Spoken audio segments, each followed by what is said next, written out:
Mastery by Robert Greene. In every age, a few rise above the rest. Artists, inventors, warriors, and thinkers who redefine what is possible. Robert Greene, in Mastery, sought to uncover their secret. It was not genius nor luck, but something deeper, a lifelong devotion to learning, struggle, and transformation.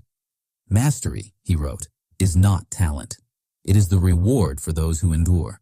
Greene begins with a truth the modern world forgets, that mastery takes time. The greatest minds in history, from Leonardo da Vinci to Einstein, did not ascend overnight. They spent years in apprenticeship, guided by curiosity, humility, and patience. The future, Greene wrote, belongs to those who learn more skills and combine them in creative ways. He calls this the apprenticeship phase, the crucible of growth. Every master begins as a novice. They observe before acting, absorb before teaching.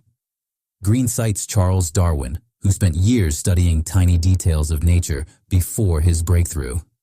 The apprentice learns through repetition, not inspiration.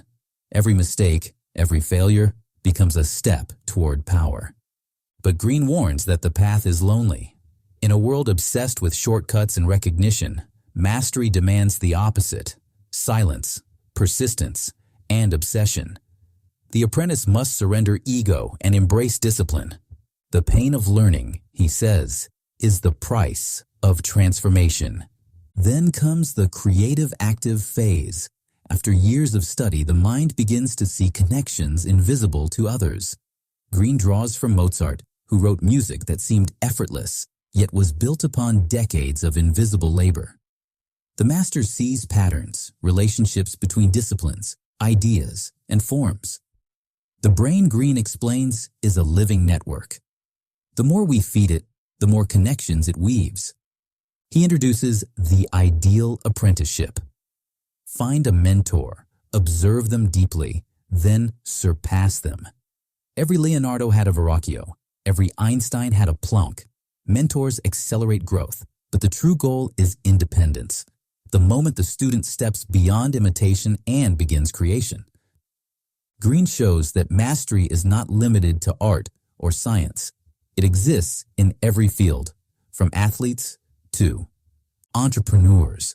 It is the point where conscious effort transforms into instinct. When skills fuse with intuition, the master moves like water, effortless yet deliberate. But to reach that state, one must confront the enemy within: emotional resistance.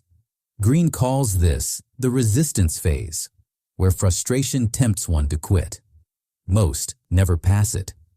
The apprentice who persists, however, experiences a shift.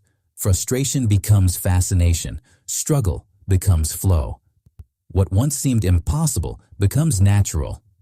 He speaks of social intelligence, another cornerstone of mastery. Talent alone is fragile. The master understands people, their motives, fears, and desires. Greene recalls Benjamin Franklin, who rose not through intellect alone, but through empathy and diplomacy. The wise, he wrote, turn rivals into allies and envy into admiration. To master the art of people is to navigate the battlefield of life. The final stage, Greene calls the awakening. The moment where all knowledge fuses into vision. The master no longer follows rules. He creates them. Think of Da Vinci's notebooks, filled with inventions centuries ahead of their time. Think of Martha Graham redefining dance, or Steve Jobs merging art and technology. The master transcends skill. He becomes creator, innovator, force of nature. Greene argues that mastery is our biological destiny. Humans are wired to learn, adapt, and evolve. Every great figure in history simply fulfilled what lies dormant in us all. The time you waste doubting, he writes, is the time others use to advance. The key is not speed, but depth. The deeper one dives, the broader one becomes. He urges the reader to embrace life's task, the pursuit that calls uniquely to their nature. The sooner one commits to it, the closer one comes to mastery. The greatest danger, Greene warns, is not failure, but never beginning.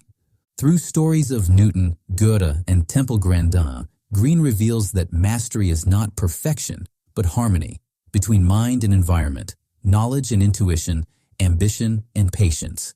The master sees what others overlook because he has trained himself to look longer, think deeper, and feel stronger.